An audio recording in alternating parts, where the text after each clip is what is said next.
Assalamualaikum warahmatullahi wabarakatuh. Alhamdulillahirobbil alamin. Allahumma sholli ala sayyidina Muhammad wa ala alihi washabihi wasalim. Angin laut utara berhembus pelan saat Wali Paidi menapakkan kakinya di bibir pantai Pekalongan. Langit petang mulai berwarna tembaga, dan burung-burung camar melintas rendah, seolah ikut mengiringi langkah sang wali. Ia baru saja mengunjungi acara zikir bersama di sebuah perkampungan di pesisir pantai Pekalongan. Tapi hatinya belum tenang. Ada getaran dalam jiwa yang mendorongnya untuk terus berjalan menyusuri garis pantai, entah kemana. Sarungnya tersapu ombak kecil, sementara langkah kakinya meninggalkan jejak di pasir basah. Ia tidak berbicara, hanya zikir lirih memenuhi lisannya. Nama Allah mengalun seperti napas, menenangkan dan menguatkan. Setiap beberapa langkah, ia berhenti menatap laut yang luas, seakan mencari makna di antara gemuruh ombak. Tiba-tiba, Wali Paidi merasakan sesuatu yang aneh. Udara seketika menjadi lebih dingin, angin berhenti berhembus, dan suara laut lenyap seperti disekap.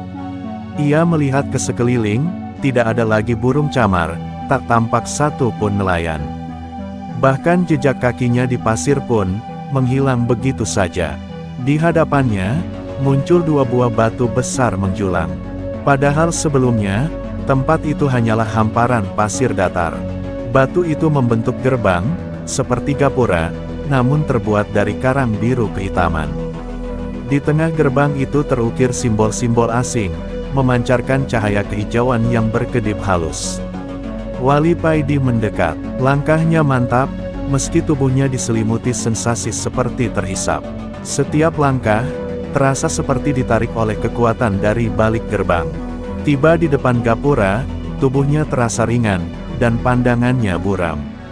Ia membaca doa perlindungan, lalu berseru, Bismillahirrahmanirrahim, la yadurru ma'asmihi syai'un fil ardi, wala fis samai, wa huwas samiul alim.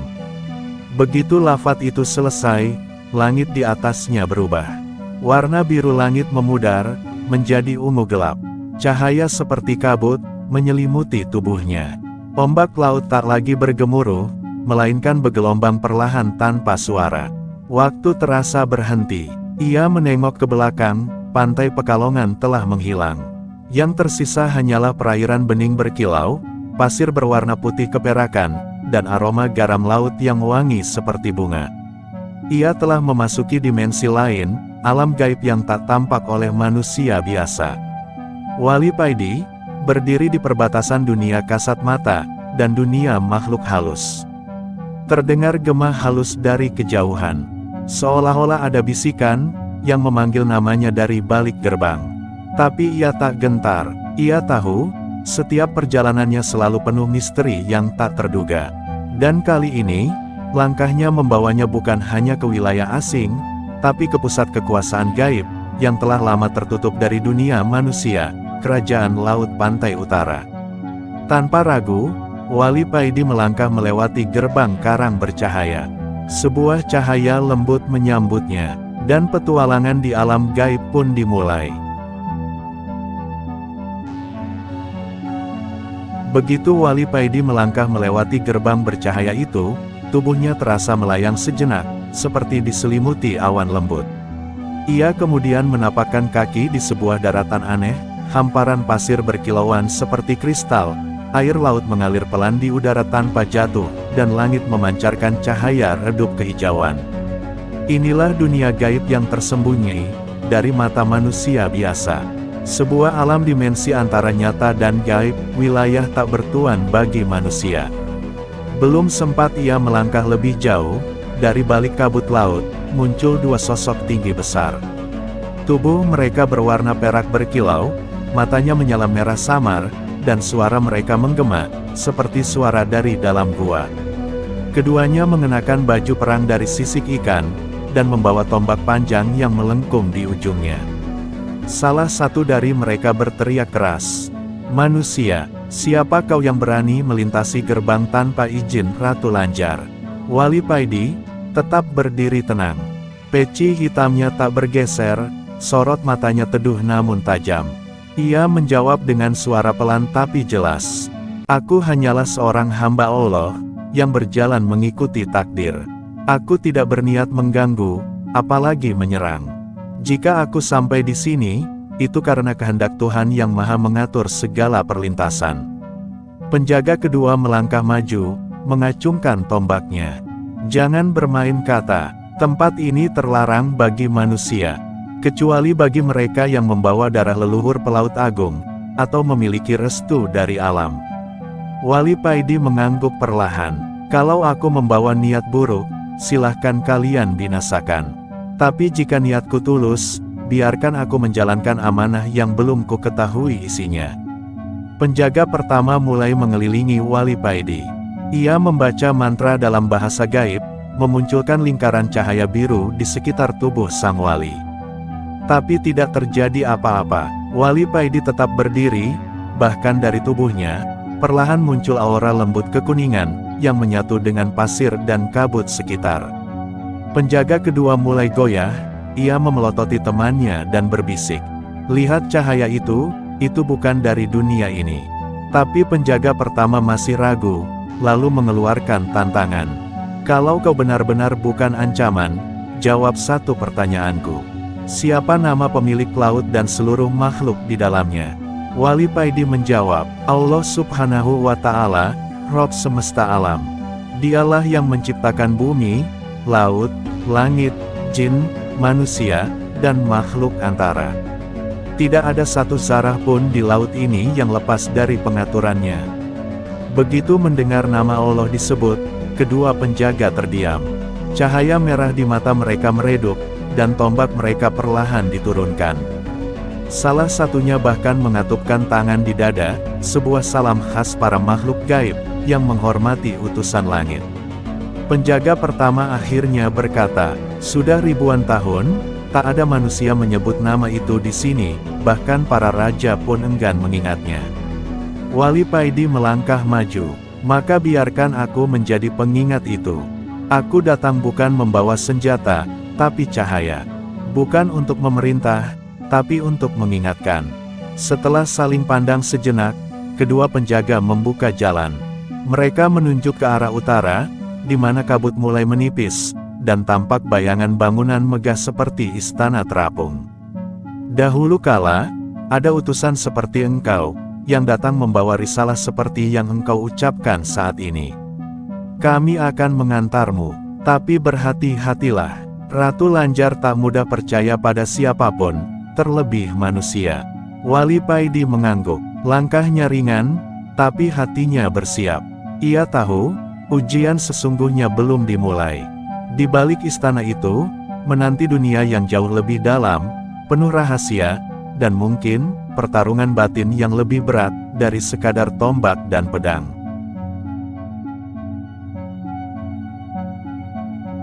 Dua penjaga gaib mengantarkan Wali Paidi, melewati jalanan pasir yang bercahaya. Langit di atas tampak seperti air, yang melambai perlahan. Dan di kejauhan, terlihat kota megah yang berdiri, di atas karang terapung. Pilar-pilar putih menjulang dari dasar laut, menopang bangunan-bangunan berwarna zamrud dan mutiara. Inilah pusat kerajaan pantai utara, tempat tinggal makhluk halus, yang hidup dalam peradaban tersendiri, tak terjangkau dunia manusia. Wali Paidi melangkah pelan, namun pasti. Hatinya penuh zikir, lisannya tak pernah lepas dari lafaz Allah. Meski yang ia hadapi bukan manusia, tapi jin dan makhluk antara, ia tahu bahwa kebenaran wahyu bersifat universal. Para warga kerajaan gaib mulai berdatangan. Mereka bukan sekadar jin berwujud menyeramkan, melainkan makhluk-makhluk indah, transparan seperti kaca. Sebagian berwajah manusia, namun bersisik di tubuhnya. Sebagian lagi memiliki sayap air, yang terus bergerak mengikuti emosi mereka. Mereka menatap Wali Paidi, dengan campuran rasa ingin tahu dan waspada. Apa manusia itu tidak takut tersesat di dunia kita? Bisik salah satu makhluk air kepada temannya. Konon, manusia pembawa cahaya, adalah musuh para ratu laut, bisik yang lain. Tapi Wali Paidi, tidak menghiraukan bisik-bisik itu.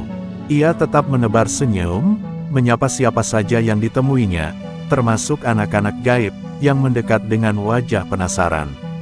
Salah satu anak kecil, berambut ganggang laut dan bermata biru, terjatuh karena terkejut, melihat cahaya dari tubuh Wali Paidi.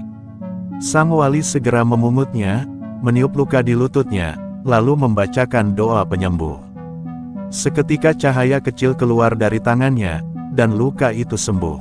Ibunya, makhluk air berparas teduh, mendekat dengan ragu.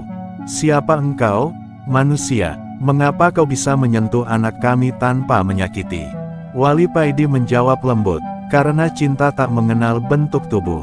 Luka adalah sama, entah manusia atau makhluk laut. Dan kasih sayang adalah cahaya, yang Allah titipkan untuk semua makhluknya." Mendengar itu, sang ibu termenung. Ia menggenggam tangan anaknya erat-erat, lalu menunduk hormat kepada Wali Paidi, sebuah isyarat penghormatan tinggi dalam budaya mereka. Hari demi hari berlalu, Wali Paidi tak langsung berdakwah dengan ayat atau ceramah. Ia memilih jalan pelayanan dan keteladanan. Ia membantu warga yang kesulitan menangani tanaman laut mereka, mengajarkan anak-anak tentang huruf dan angka, bahkan ikut memperbaiki saluran air energi yang rusak akibat badai gaib minggu lalu. Sikapnya membuat warga mulai luluh. Mereka yang semula menatapnya penuh curiga, kini menatap dengan kagum. Suatu malam, Wali Paidi duduk di tepi danau kristal, tempat warga biasa berkumpul. Seorang pemuda makhluk air bertanya dengan polos, "Wahai manusia cahaya, apa tujuanmu datang ke negeri kami?" Wali Paidi menatap langit laut yang berkilau, lalu berkata, "Aku datang bukan untuk menguasai, bukan pula untuk mengubah kalian jadi manusia. Aku hanya ingin mengingatkan bahwa kita semua, walau berbeda bentuk dan alam, punya satu pencipta yang sama. Dia tak terlihat, tapi mengatur semua gelombang dan cahaya. Dia adalah Allah Tuhan seluruh alam, baik alam manusia, alam laut, alam jin, bahkan Tuhan di antara langit dan bumi, yang kita tinggali ini." Sebagian warga terpana, sebagian terdiam. Beberapa langsung meninggalkan tempat itu, namun tidak sedikit yang memilih duduk lebih dekat, ingin mendengar lebih banyak. Malam itu, dakwah pertama Wali Paidi dimulai. Tanpa mimbar, tanpa pengeras suara. Hanya dengan keikhlasan, kasih sayang, dan cahaya zikir yang memancar dari hatinya. Dan sejak malam itu, para makhluk gaib di kerajaan, mulai menyebut satu nama yang telah lama mereka lupakan, nama Tuhan yang sejati, yaitu Allah Subhanahu wa Ta'ala. Setelah beberapa hari Wali Paidi berdakwah secara damai, dan menyentuh banyak hati penghuni kerajaan, suara-suara kecemasan mulai terdengar dari para petinggi istana Laut Utara. Panglima tertinggi kerajaan, seorang makhluk kuat, yang dikenal dengan nama Panglima Agra, merasa tatanan lama terancam. Ia adalah pemegang kekuasaan tempur kerajaan, berjubah perang perak, dan bertombak petir laut. Ia dikenal kejam, teguh memegang aturan lama, dan anti terhadap ajaran dari dunia atas. "Aku mencium ancaman dari manusia itu," gumamnya kepada para prajurit pilihan. "Ia tidak menyerang kita dengan senjata, tapi dengan kata-kata. Ia hendak merubah tatanan lama kita." Perintah pun dikeluarkan. Wali Paidi harus ditangkap hidup atau mati. Sementara itu, Wali Paidi masih duduk di sebuah pelataran taman karang. Malam itu, ia mengajarkan doa kepada para warga, yang baru saja tersentuh hatinya oleh keindahan Islam. Ia bercerita tentang perjalanan Nabi Yunus di dalam perut ikan, dan bagaimana zikirnya menyelamatkan dirinya dari lautan terdalam. Tiba-tiba, tanah bergemuruh. Puluhan pasukan bersenjata muncul dari balik tirai ombak gaib. Mereka mengelilingi Wali Paidi. Di tengah barisan berdiri Panglima Agra sendiri, dengan wajah tegas dan mata membara. "Manusia," suaranya bergema ke seluruh penjuru istana. "Kau mengumpulkan rakyat, mengubah ajaran, dan menciptakan ketidakstabilan. Kami tak bisa membiarkanmu terus menyebar racun dari dunia atas. Para warga yang bersama Wali Paidi ketakutan. Namun Wali Paidi tetap duduk tenang, tak bergeser sedikit pun dari tempat duduknya. Dengan suara rendah tapi jelas, ia menjawab, "Aku tidak menyebarkan racun. Aku menyebarkan kebenaran yang memerdekakan jiwa." Para prajurit bersiap menyerang. Tombak-tombak terangkat. Lautan mulai bergejolak. Tapi Wali Paidi berdiri, lalu berucap pelan, "Hasbunallah wa ni'mal wakil." Angin laut berubah arah. Ombak berhenti. Dari langit gaib yang jingga, cahaya putih perlahan turun melingkupi tubuh Wali Paidi. Suaranya kembali terdengar, pelan tapi penuh kekuatan. "Jika aku salah, maka hukumlah aku. Tapi jika aku benar, maka ingatlah, siapapun yang menentang kebenaran, kelak akan hancur oleh kekuatannya sendiri." Tiba-tiba, tombak-tombak yang diangkat oleh para prajurit mulai bergetar hebat. Beberapa dari mereka jatuh berlutut, tak sanggup menahan tekanan batin, yang datang dari kekuatan ruhani sang wali. Mata mereka basah, hati mereka gemetar. Ada yang mulai menangis tanpa sebab. Panglima Agra maju dengan murka. Ia melompat, dan mengarahkan tombaknya langsung ke dada Wali Paidi. Namun, sesaat sebelum ujung tombak menyentuh tubuhnya, sebuah pelindung tak terlihat, terpancar dari tubuh Wali Paidi. Panglima terpental jauh ke belakang, dan jatuh dengan nafas tersengal. Wali Paidi berjalan perlahan mendekatinya. "Panglima, apakah kau tidak merasa lelah, memikul ego selama ratusan tahun? Aku tidak memaksamu tunduk padaku. Aku hanya mengajakmu mengenal penciptamu." Panglima Agra, untuk pertama kali dalam hidupnya, ia merasa lemah. Bukan karena fisik, tapi karena hatinya tersentuh oleh sesuatu yang lebih kuat dari kekuasaan, yaitu kebenaran. Para prajurit mulai mundur. Beberapa bahkan, mereka takut terhadap Wali Paidi. Salah satu penjaga maju, menundukkan kepala dan berkata, "Wahai Tuan, maafkan kami. Kami hanya menjalankan perintah." Wali Paidi mengangguk tenang. "Aku datang untuk menyampaikan amanah. Jika hati kalian telah terbuka, maka semuanya menjadi mudah." Malam itu menjadi malam yang mengubah arah sejarah kerajaan Pantai Utara. Bentrokan yang seharusnya menjadi pertumpahan darah, berubah menjadi peristiwa spiritual, yang menggugah kesadaran banyak penghuni kerajaan. Namun, dari balik tirai gaib istana, seseorang memperhatikan semua kejadian ini. Ia adalah Dayang Ratu, pembantu pribadi Sang Ratu Pantai Utara, Dewi Lanjar. Ia berbisik dalam hati, siapa sebenarnya manusia ini? Bagaimana ia bisa mengalahkan kekuatan gaib kami hanya dengan zikir dan sabar?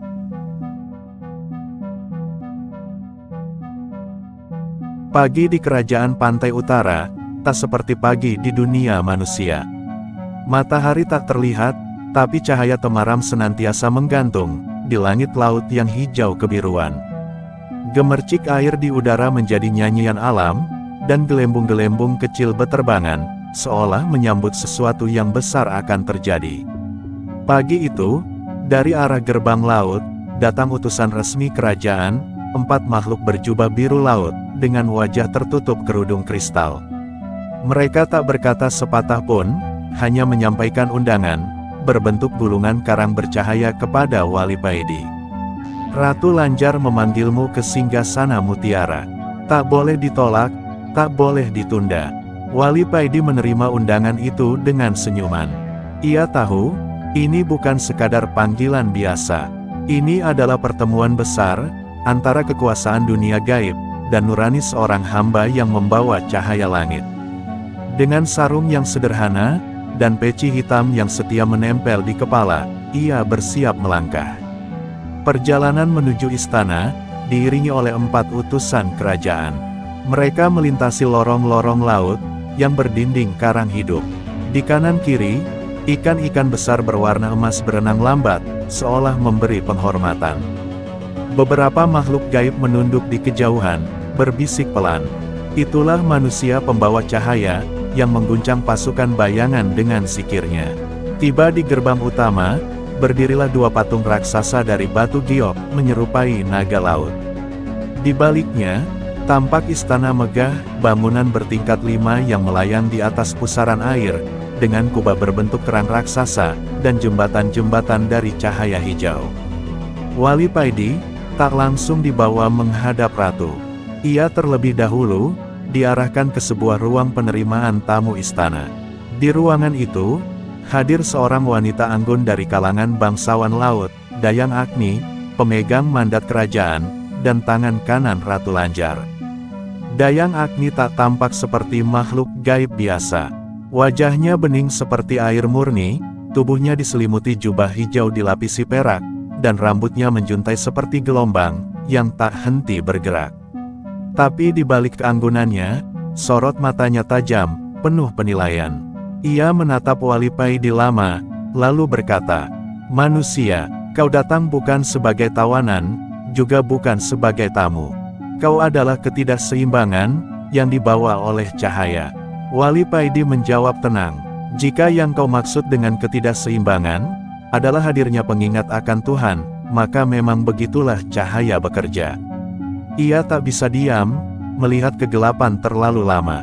Dayang Agni mendekat, suaranya mengecil namun penuh tekanan. "Tahukah kau, Ratu Lanjar tidak sembarang menerima manusia. Banyak yang datang ke sini, untuk memohon kekuatan, kekayaan, dan perjanjian. Tapi tak satu pun yang berani bicara, seperti yang kau bicarakan." Wali Paidi tersenyum. "Karena aku tidak datang untuk meminta, tapi membawa sesuatu yang tidak bisa dibeli, yaitu kalimat tauhid." Ruangan itu sunyi. Dayang Agni terdiam. Sejenak, terlihat matanya bergetar. Mungkin karena ada sesuatu dalam diri Wali Paidi, yang tak bisa dijelaskan dengan logika makhluk halus. Aura keikhlasan, dan keyakinan yang tak tergoyahkan, meski ia hanya bersarung dan beralas kaki tanah. Akhirnya, Dayang Agni berkata, "Kalau begitu, bersiaplah. Ratu Lanjar akan menemuimu malam ini, saat puncak pasang dimulai. Tapi ingat, tak semua makhluk bisa bertahan dalam tatapannya. Banyak yang luluh sebelum bicara. Dan kau, adalah manusia pertama yang akan dihadapinya dalam 5 abad terakhir." Wali Paidi mengangguk. "Jika aku binasa dalam pertemuan itu, maka biarlah sikirku yang berbicara." Dan malam pun ditunggu dengan tenang. Di luar istana, arus laut mulai bergerak cepat. Ubur-ubur bersinar berdansa di sekeliling istana, pertanda bahwa sang ratu akan keluar dari singgasana terdalamnya. Pertemuan yang akan menentukan takdir kerajaan dan masa depan dakwah di alam gaib akan segera dimulai. Istana megah dari batu zamrud hijau, berpadu batu intan serta permata, membentang luas di dasar laut. Bersinar lembut diterangi cahaya biru kehijauan, yang berasal dari mutiara-mutiara laut raksasa, yang mengapung di atas pilar-pilar. Suasana sunyi, tenang, namun mengandung kewibawaan luar biasa. Wali Paidi berjalan perlahan, diapit oleh 2 dayang kerajaan, yang sebelumnya menyambutnya di aula istana. Tatapan mereka tunduk, penuh rasa hormat. Langkah Wali Paidi terasa ringan, seakan dasar laut tak menghambat geraknya, seolah ia telah menjadi bagian dari dimensi ini. Di ujung aula megah, duduk seorang wanita bermahkota keemasan. Wajahnya memancarkan keanggunan dan kekuatan. Ia mengenakan busana berlapis permata, duduk di atas singgasana emas, yang berhiaskan zamrud, permata, dan batu merah delima. Ia adalah Dewi Lanjar, Ratu Laut Pantai Utara. "Selamat datang, Tuan dari dunia manusia," ucap Dewi Lanjar dengan suara yang merdu, namun penuh wibawa. "Namamu telah terdengar sampai ke dasar laut ini. Banyak yang bertanya-tanya, apa tujuan Tuan datang ke kerajaanku?" Wali Paidi tersenyum lembut, menundukkan kepala, lalu menjawab, "Aku datang bukan karena kehendakku, tapi karena Allah menggerakkan langkahku.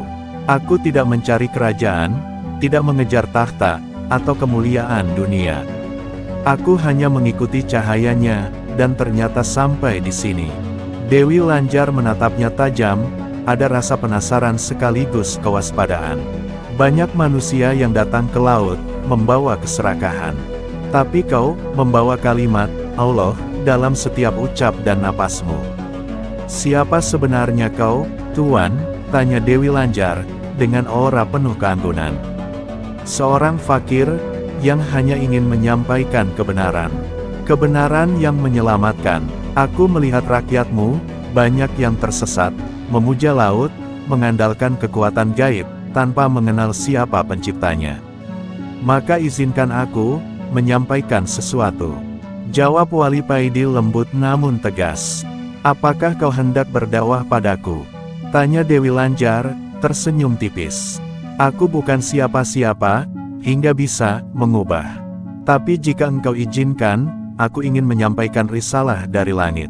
Agar engkau tahu, bahwa ada jalan terang yang jauh lebih luhur, dibanding sekadar menjadi penguasa laut, jawab Wali Paidi, yang menggetarkan hati Dewi Lanjar.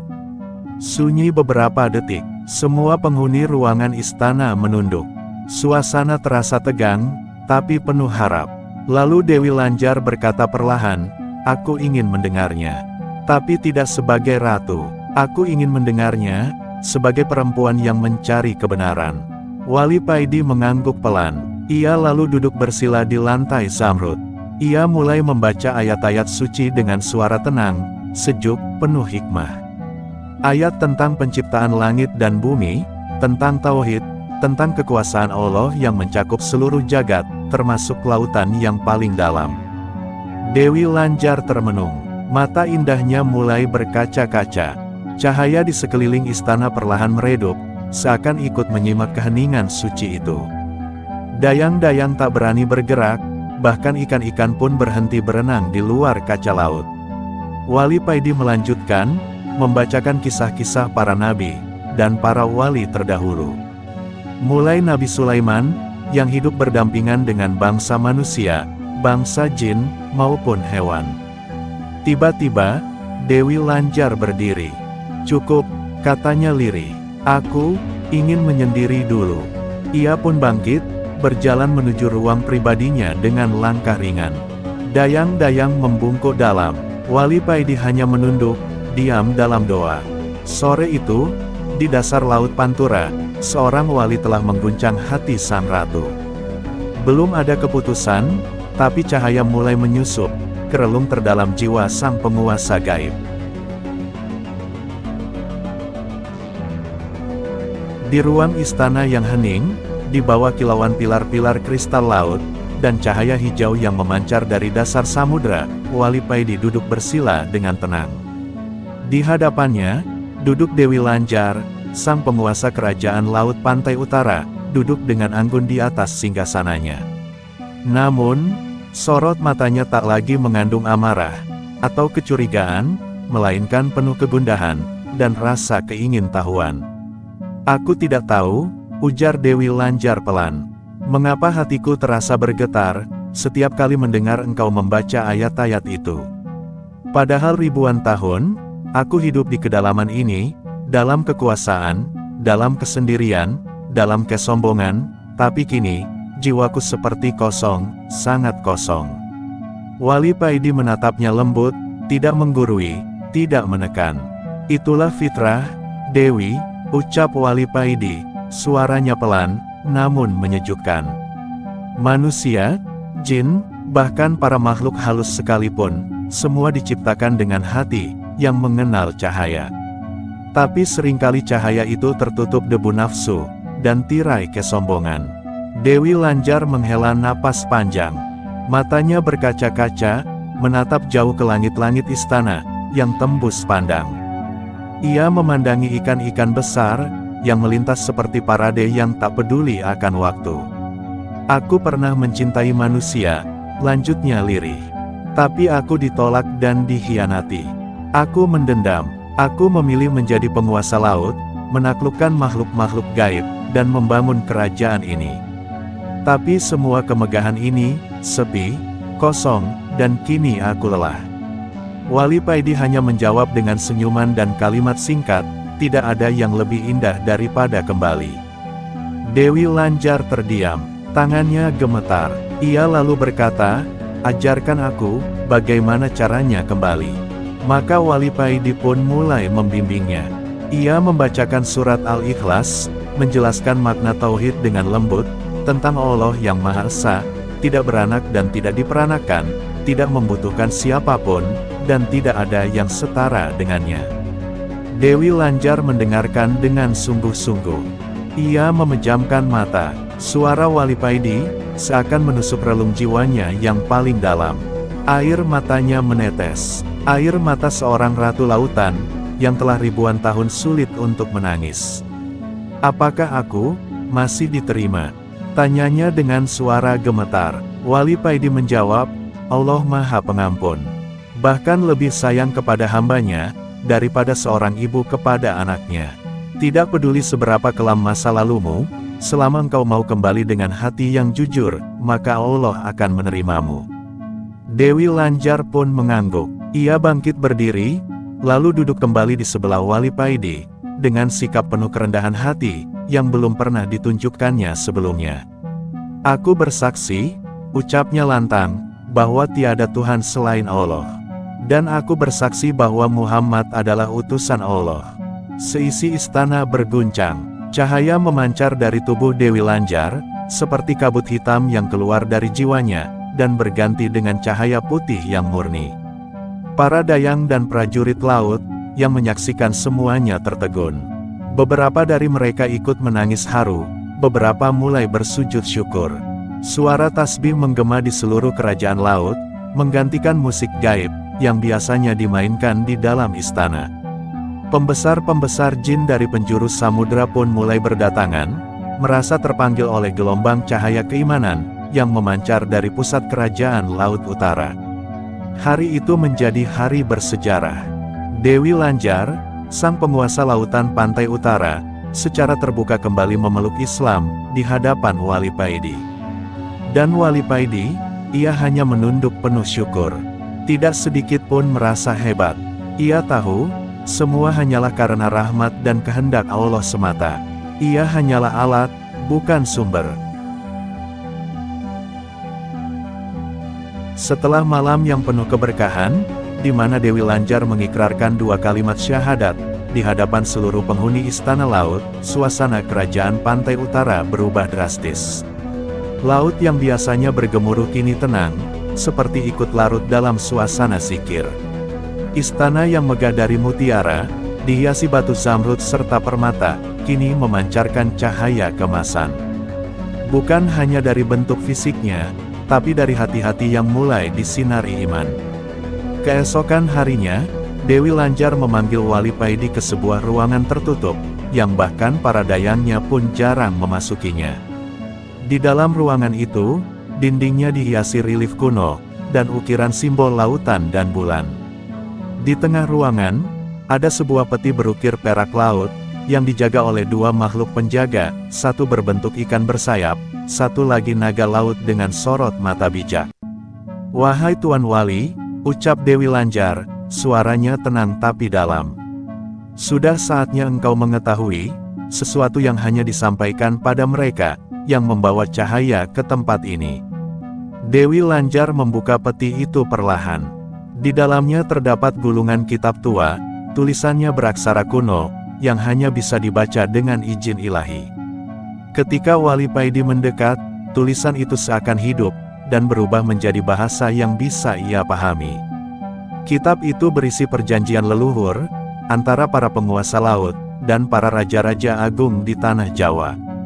Dikisahkan bahwa pada masa lampau, Ratu Kidul dari Laut Selatan, Dewi Lanjar dari Pantai Utara, dan para pemimpin gaib lainnya, diberi amanah menjaga keseimbangan antara daratan dan lautan.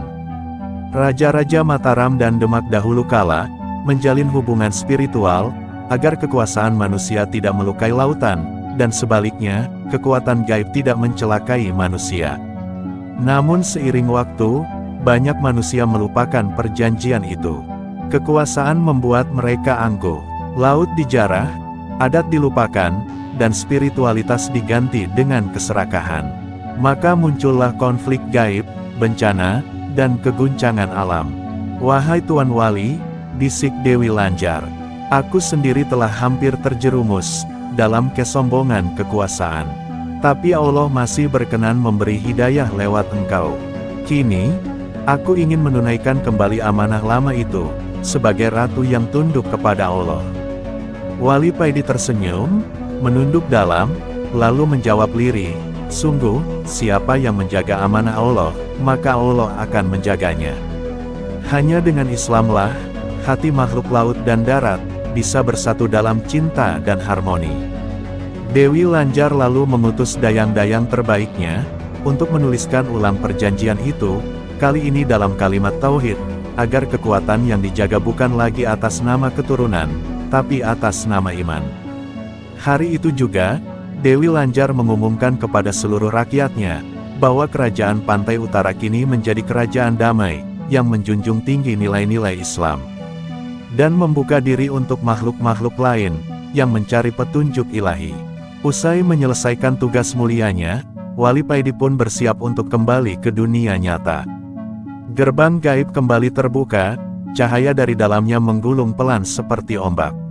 Sebelum berpisah, Dewi Lanjar berkata dengan suara bergetar, "Wahai Tuan Wali, jika kelak manusia kembali lupa, datanglah lagi. Karena laut selalu ingat pada doa." Wali Paidi menunduk, "Doakan aku tetap istiqomah, dan selalu dijaga olehnya. Karena siapapun bisa tersesat, kecuali yang dilindungi dengan rahmatnya." Langkah kakinya menapaki pasir kristal terakhir. Tubuhnya terasa ringan, lalu melayang perlahan melewati gerbang.